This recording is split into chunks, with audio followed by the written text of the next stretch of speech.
Vamos lá, meus irmãos, vamos lá, continuando aqui, nosso primeiro dia de aula de ética cristã 1 e 2, é o nosso último bloco, as nossas aulas estão sendo gravadas, a gente acabou de ler um texto maravilhoso aqui de ética cristã, do Arival Dias Casimiro, que texto.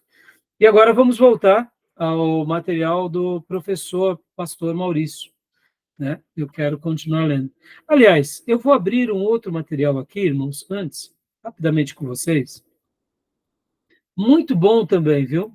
Muito bom. Que eu peguei nas redes sociais. Olha só, que material interessante. A gente tem que ouvir tudo e reter o que é bom. Ouvir tudo e reter o que é bom. E a gente não pode ter preconceito quando a gente está estudando, em nada. Eu gosto muito lá na igreja de falar, irmãos, tenham senso crítico, não tenham medo de nada, aprendam tudo.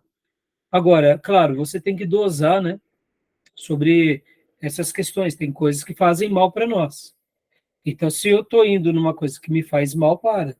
Mas a gente está num seminário teológico, estamos estudando sobre ética. A ética é um guarda-chuva muito grande. Acreditamos que a ética cristã é um guarda-chuva ainda maior.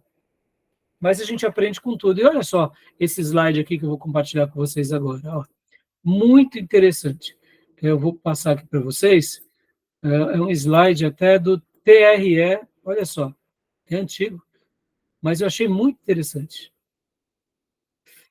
Tribunal Regional Eleitoral de Rondônia, Programa Eleitoral do Futuro. Mas ele traz aqui alguns princípios éticos e morais muito interessantes. Eu vou compartilhar depois com vocês, né? Ó. Então, vamos lá. Ética. A gente já vai voltar para o texto do pastor Maurício, tá?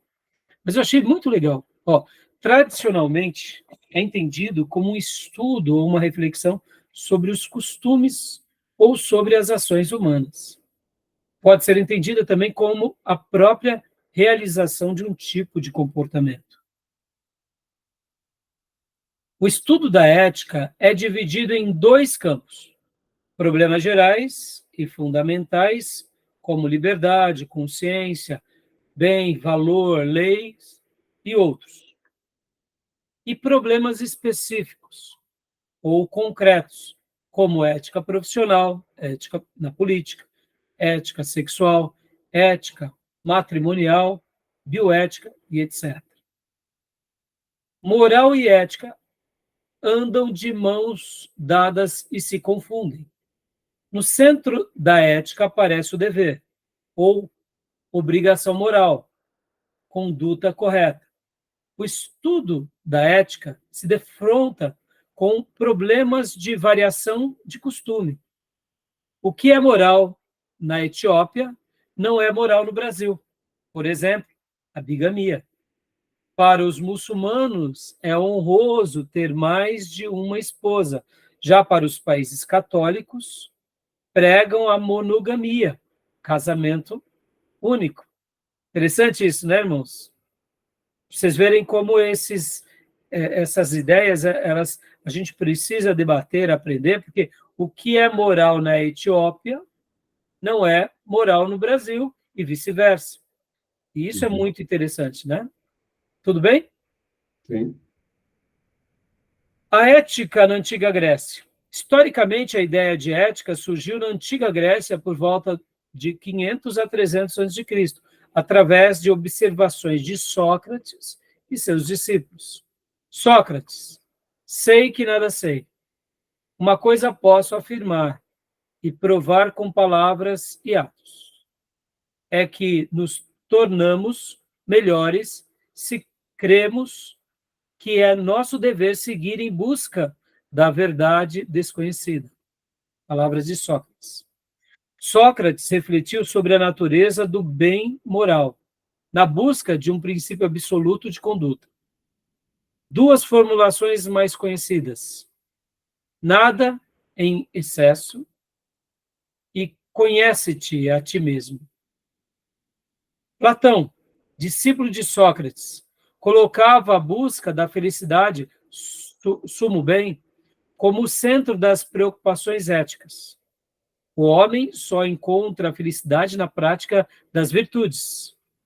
O ideal buscado pelo homem virtuoso é a imitação de Deus, aderir ao divino. Virtudes: justiça, ordena a harmonia, prudência ou sabedoria, põe ordem em nossos pensamentos, fortaleza ou valor, faz com que o prazer se subordine ao dever, e temperança, serenidade e autodomínio. Olha que interessante, né? As ideias aqui de Platão, né? Sobre essas questões da virtude. Que mais? E aqui agora vem Aristóteles, discípulo de Platão. Estudou as virtudes e os vícios, concluindo que existem vários bens em concreto para o homem. O homem, como um ser complexo, precisa de vários bens tais como amizade, saúde e até riqueza. O homem tem seu ser no viver, no sentir e na razão. Ele não pode viver, mas viver racionalmente com a razão. O maior bem, a vida virtuosa. A maior virtude, a inteligência. A ética grega fundou-se na busca da felicidade. Para Aristóteles, o fim do homem é a felicidade, a que é necessária a virtude, e a esta é necessária a razão. A característica fundamental da moral aristotélica é, portanto, raciocínio, visto ser a virtude a ação consciente segundo a razão. Se a virtude é uma atividade segundo a razão, mais precisamente é ela um hábito, um costume moral, adquire-se mediante ação, a prática, o exercício, e uma vez adquirida, estabiliza-se, mecaniza-se, torna-se quase uma segunda natureza e logo torna-se de fácil execução como o vício. Olha que interessante, né, irmãos? Essas frases são muito interessantes. Aí aqui vem agora ética na Idade Média. Querem fazer alguma discussão aqui sobre Sócrates e Platão e Aristóteles? Querem fazer algum acréscimo, algum comentário? Tudo bem? Podemos prosseguir? Eles são profundos e é muita filosofia. Muita filosofia, né? Por isso que vale a pena depois, né, Júnior, a gente reestudar um pouco esses assuntos, relê-los, refleti-los. Essa aula, irmãos, é aquela aula que eu procuro exercitar a seguinte maneira de estudar. Você lê uma frase e pensa com muito... com um tempo bem adequado sobre aquela frase. Fica refletindo, sabe? Usa do exercício da imaginação, da reflexão, faz questionamento. Eu gosto muito de ler um artigo como esse, ou de pensar da seguinte maneira: quando eu estou estudando algo assim, eu fico fazendo sempre perguntas para o autor. Por que ele disse isso? Onde ele quer chegar? Por que ele está falando isso? Esse tipo de interação, mesmo que seja algo pessoal e íntimo, nos eleva a essa reflexão mais apurada, ao questionamento. E a gente só consegue entender um pouco isso dessa forma. Pode ver que a filosofia ela se torna um pouco complexa, por quê? Porque, geralmente, um filósofo ele tem uma linha de raciocínio que nos leva a outra linha de raciocínio, a outro argumento, a uma dialética, e aí você vai construindo. E se você não tem um desenvolvimento nessas linhas de raciocínio, você não consegue sequer entender. Ficam um monte de palavras bonitas, mas que não representa quase nada, né? O que Camilo diz, acho que utopia, porque, na verdade, o que tem muita importância deles é os princípios, né? Sim, os princípios. Né? E a gente, né, Júnior, eu gosto muito da expressão, né, ser simples sem ser simplista, né? Tentar entender esses princípios, que nem aqui, né, por exemplo, a gente, ao ler sobre esses três grandes filósofos gregos, Podem ver, a Grécia se tornou praticamente o berço de toda a democracia, não é simplesmente, irmãos, porque era o único lugar que se fazia filosofia. Não é verdade isso. Os egípcios faziam filosofia, os babilônios faziam filosofia. Podem ver que dentro das culturas antigas, os sumérios, só que qual é o grande diferencial e por que os gregos foram determinantes nesse processo evolutivo da formação das culturas, das cidades, da democracia? Porque eles levaram isso ao debate público, ao questionamento público, à interação pública. Aí mudou tudo. Porque enquanto um Egito tem o seu faraó, tem a sua corte, tem os seus generais, tem os seus sacerdotes que dialogavam com o faraó e acertaram muito, podem ver que quando a gente começa a ver a história egípcia, eles são uma dinastia de quase 1000 anos. Pô, era lá. Não era um povo qualquer. Sobreexistir em 1000 anos é uma coisa absurda. Não me recordo muito bem, mas eu lembro que são vários séculos. Se não me falha a memória, entre 700 a 1000 anos. Claro, com seus altos e baixos. Quando a gente pega, por exemplo, a própria Babilônia, nós temos a Babilônia como império, mas quando a gente vai fazer um corte nela como reino, ela subsistiu por séculos. Então, será que eles não tinham filosofia? Claro que tinham. Mas percebam, tudo estava na corte, com os sábios, com os conselheiros, com os sacerdotes. Os gregos, eles conseguiram levar o que acontecia na corte para o aerópago, para a praça, e debatiam nas praças. Criou um povo sábio, um povo questionador. E aí, esses líderes tinham que se tornar mais sábios ainda. A escola filosófica também, né? Exatamente. E podem ver que quando você sedimenta a cultura e você eleva, vamos aqui fazer um breve apanhado, irmãos. A gente pode falar o que for do povo americano, mas olha como eles são em educação básica. É de tirar o chapéu. A educação básica americana, a educação básica inglesa é de tirar o chapéu, diga-se o que for. Os americanos, eles são os gafanhotos do mundo, admito, eles são mesmo, mas eles são o gafanhoto do mundo inteligente. Olha o que eles gastam em educação, olha como eles dialogam, olha o que está... mas eles são... o império... É verdade, eles têm erros horrorosos. E não vamos dizer que não tenham, não, mas eles estão ali no diálogo, eles não...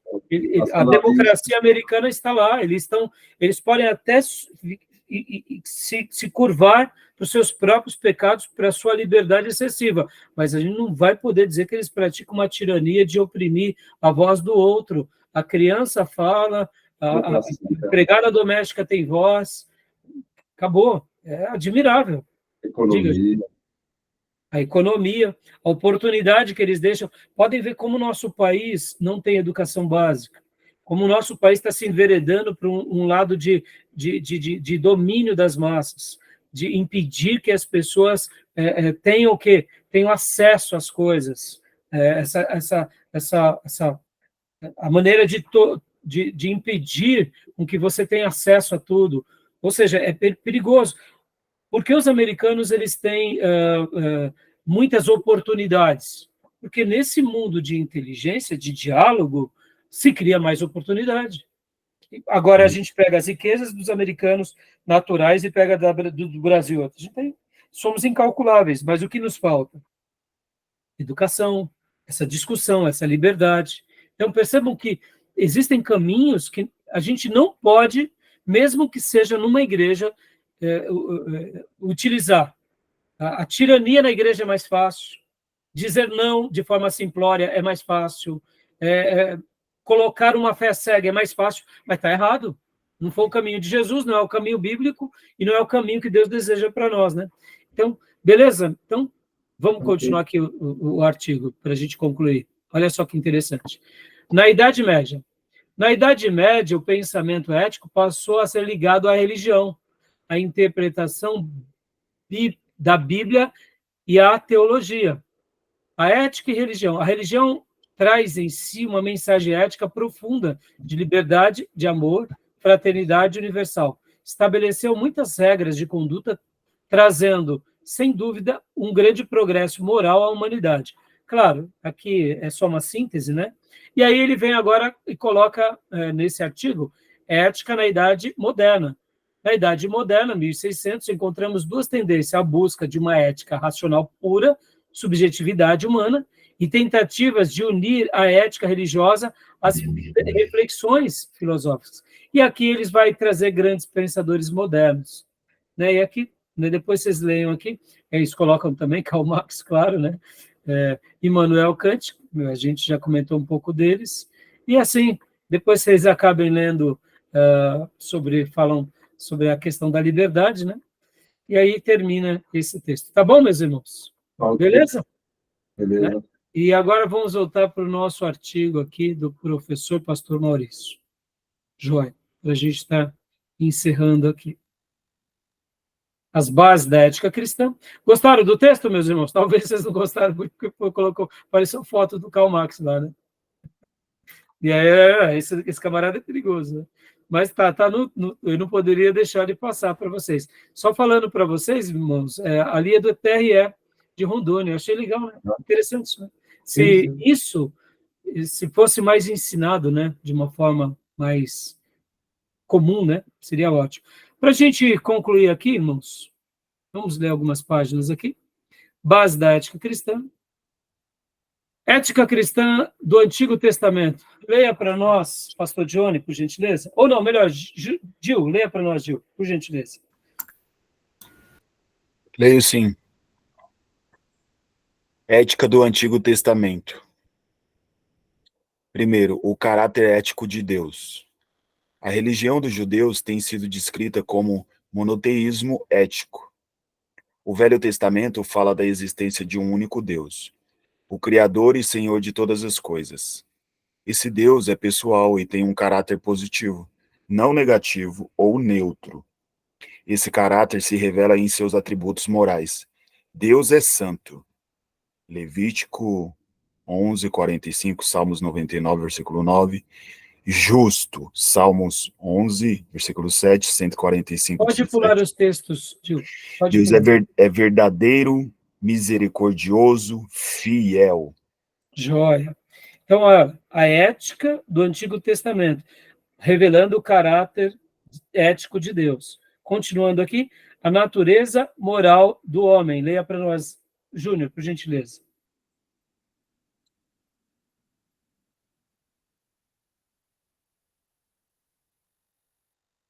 Acho que está bloqueado o seu fone, Júnior. Ok. Joia. A Escritura afirma que Deus criou o ser humano à sua semelhança. Isso significa que o homem partilha, ainda que de modo limitado, do caráter moral do seu Criador. Embora o pecado haja distorcido essa imagem divina no ser humano, não a destruiu totalmente. Deus requer uma conduta ética das duas criaturas. Sede santo porque eu sou santo. Joia. Ou seja, aqui, quando nós falamos há pouco, né, sobre o caráter ético de Deus e agora a natureza moral do homem, eu sei que talvez na cabeça dos irmãos que já passaram pelos módulos de teologia sistemática, a gente lembrou de duas matérias, dos atributos comunicáveis de Deus e dos atributos incomunicáveis, lembram? Dos atributos morais, atributos espirituais, e também agora sobre a questão da antropologia. Quem somos? Como fomos formados? E o que somos depois da queda, né? Pode falar, Júnior. Depravação moral do que falam os presbiterianos lá. Sim, sim. Né? E que a Bíblia respalda, né, Júnior? E agora, pastor Johnny, para a gente encerrar, leia para nós esse texto, por gentileza. Joia. A lei de Deus. A lei expressa o desejo que Deus tem de que as suas criaturas vivam vidas de integridade. Há 3 tipos de leis no Antigo Testamento: cerimoniais, civis e morais. Todas visavam disciplinar o relacionamento das pessoas com Deus e com seu próximo. A lei inculca valores como a solidariedade, o altruísmo, a humildade, a veracidade, sempre visando o bem-estar do indivíduo, da família e da coletividade. Joia. Eu vou parar por aqui, irmãos, por causa da hora, já deu o nosso horário, né? Mas olha que interessante. Há 3 tipos de leis no Antigo Testamento: cerimoniais, civis e morais. Olha que interessante. Quando a gente estuda teologia sistemática e faz aquelas pontes, ou a própria hermenêutica, nós entendemos e fica muito claro, por isso que um seminário teológico, ele é muito bom, porque a gente faz aquelas leituras adequadas. Como aplicar agora o Velho Testamento no Novo Testamento? Como Jesus fez e como os apóstolos fizeram, e como nós, igreja do século 21, devemos agir diante dessa revelação de 2000 anos atrás.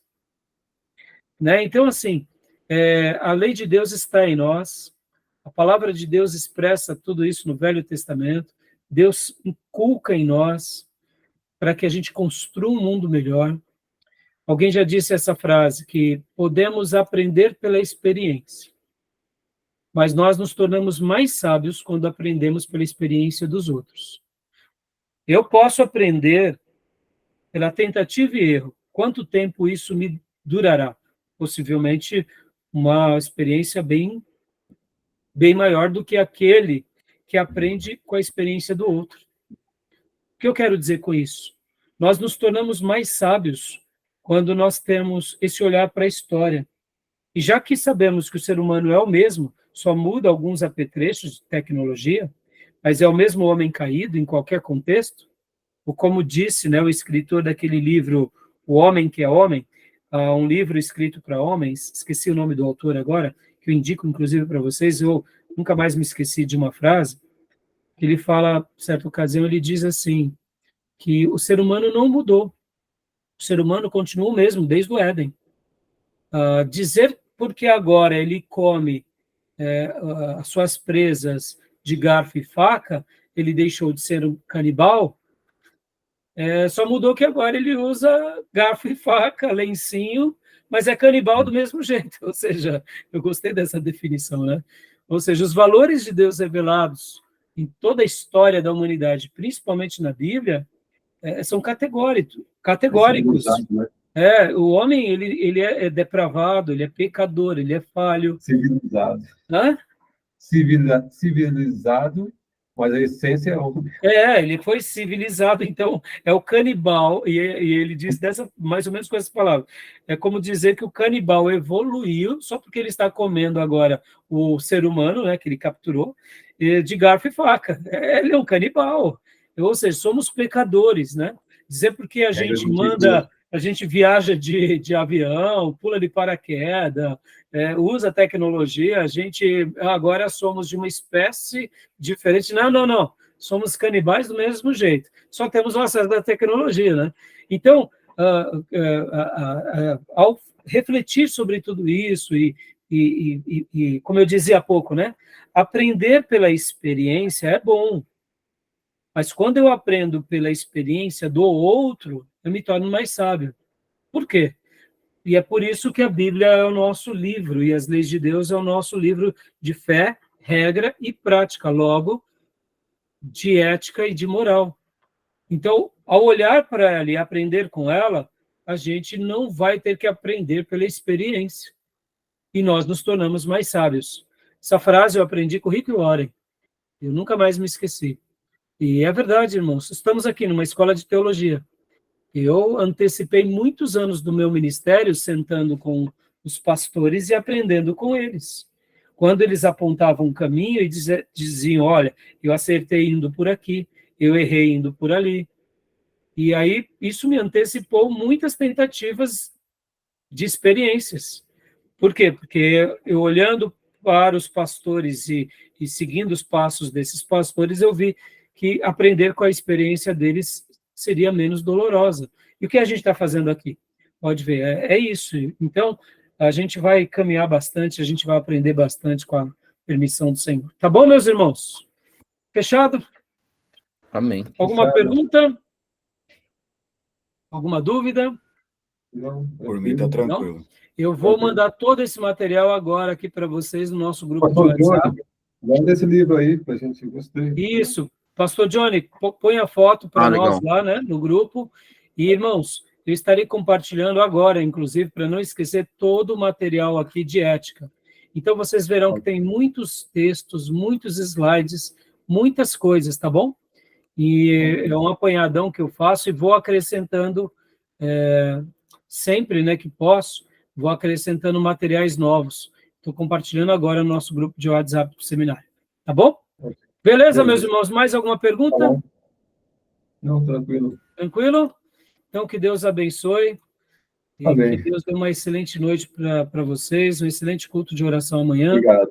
E querendo Deus, nos vemos na quinta, meus irmãos. Com a graça do Amém. nosso Senhor. Tá bom? Amém.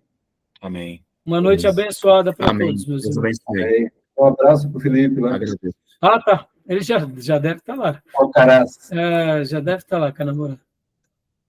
Graças a Tá Deus. bom, meus irmãos? Uma noite abençoada. Pastor Graças a Jorge, Deus. Deus abençoe. Graças a Deus, querido. Deus abençoe vocês. Até mais. Deus abençoe.